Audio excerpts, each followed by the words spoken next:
I'm going to tell you the tale of the talking eggs. Once there were two little girls born in the spring. One was called Blossom because she was just as pretty as a flower. The other was called Little Teeter, probably because she wasn't as pretty as her sister. Although Blossom was pretty on the outside, she was mean and spiteful in every other way. But Little Tater was the sweetest child you could ever hope to meet. The mama seemed as blind to Blossom mean ways as she was to Little Tater's sweetness, and she sure kept Little Tater busy. Little Tater, take this bucket and go to the well for some water. Okay, Mama. Even though that bucket was right heavy, Little Tater hummed as she cried. She carried it down to the well and filled it up. Suddenly she heard a voice speaking to her. Baby, can you give an old woman a sip of sweet water? Yes, ma'am. Come here and help yourself. No, thank you. I've heard about you. At first, Little Tater didn't see anyone, but she felt a cold breeze on her legs. Then she saw an old woman who looked to be at least 100 years old, with a shawl up over her head. The old woman sipped from the bucket for a long time. Thank you, sweet child. God bless you.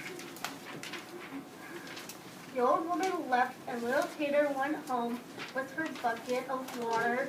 Although Little Tater was used to being kind to others, her mother always thought Little Tater was no good. Little Tater never told her about the old woman, figuring it was no use. One day, Blossom was so mean to Little Tater and her mama, she meaning that Little Tater ran into the woods, crying and rubbing her eyes. Don't you be crying, child. Come over here to me. That's it. You just shush your crying. Now let's walk. They walked into a bromely bush that opened up for them just like it knew they were coming. As they walked, they saw two sharp knives fighting with each other. Little Tater was amazed, but although it would be impolite to say anything, as soon as they passed, the knife stopped fighting and fell to the ground.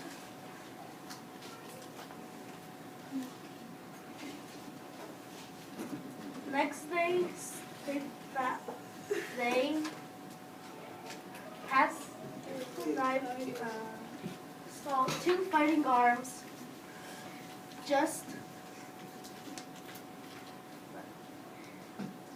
like the knives were. Little Tater tried to ignore them, politely as they passed. The arms stopped fighting and shook with each other. Next they came to two heads. Two heads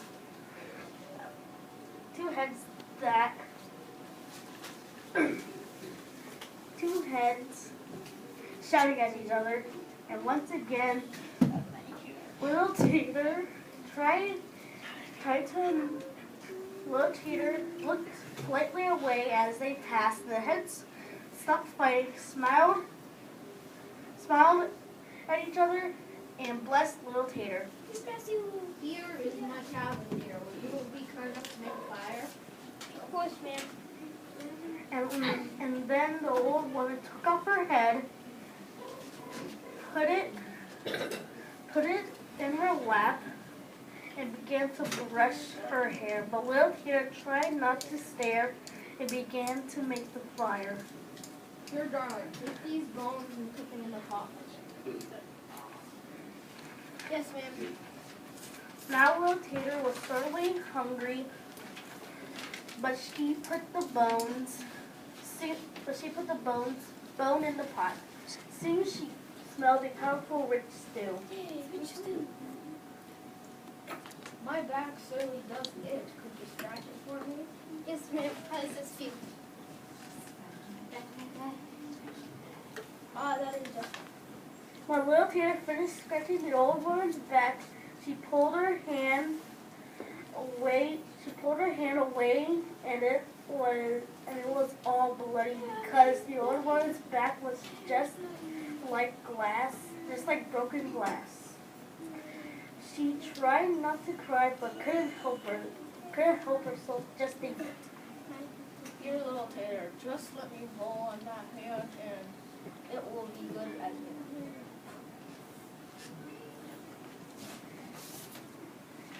Thank you. You're right. It doesn't hurt at all now. You are a good girl.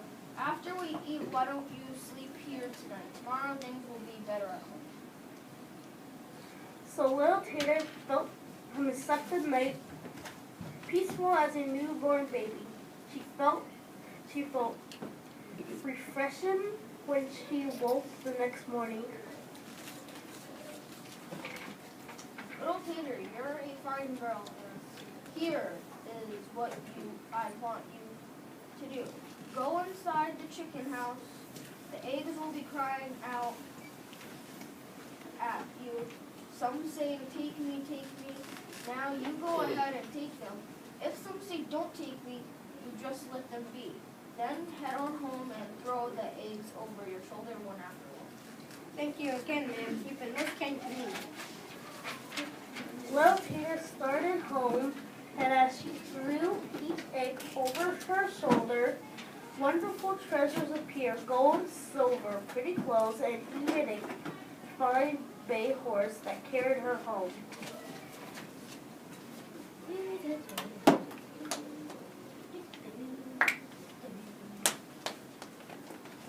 Mama, come see what I have. Where did you get all these things? Tell me now. Well, once I gave an old woman some water yesterday I saw her in the woods. She took me through the bramble, past the fighting knives, fighting arms, and argument hands right to her cabin. She asked me to help her, then she gave me dinner and some magic eggs that turned into all these treasures. Yeah. Well, so come here now. You go find that woman and get some of those eggs. So Blossom found the old woman in the woods, and just as before, the old woman led her through the bramble bushes. Look at how it like this.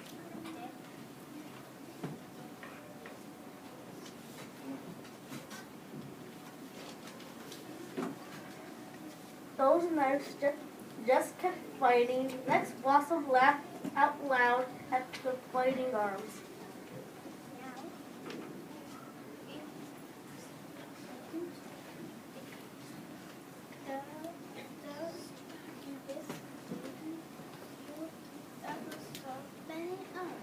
Those arms just kept fighting, and when they passed the shouting heads, Blossom laughed so hard she fell to the ground.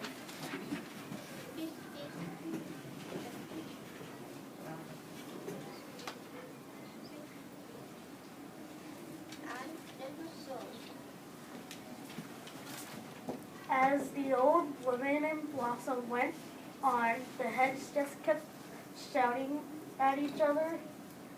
When they got to the cabin and the old woman took off her head, Blossom grabbed it right off her lap. Now, I think give your heads back. Tell you give me all the you give. I guess You're a shameful girl. God will punish you. But seeing how I need my head, back here is what you do. Go inside the chicken house. The eggs will be crying out at you. Some saying, take me, take me. Now you go ahead and take them. If some say, don't take me, you let them be. Then head on home and throw those eggs over your shoulder one after one. Blossom put the old woman's head on the porch, leaving her inside to grope around without it.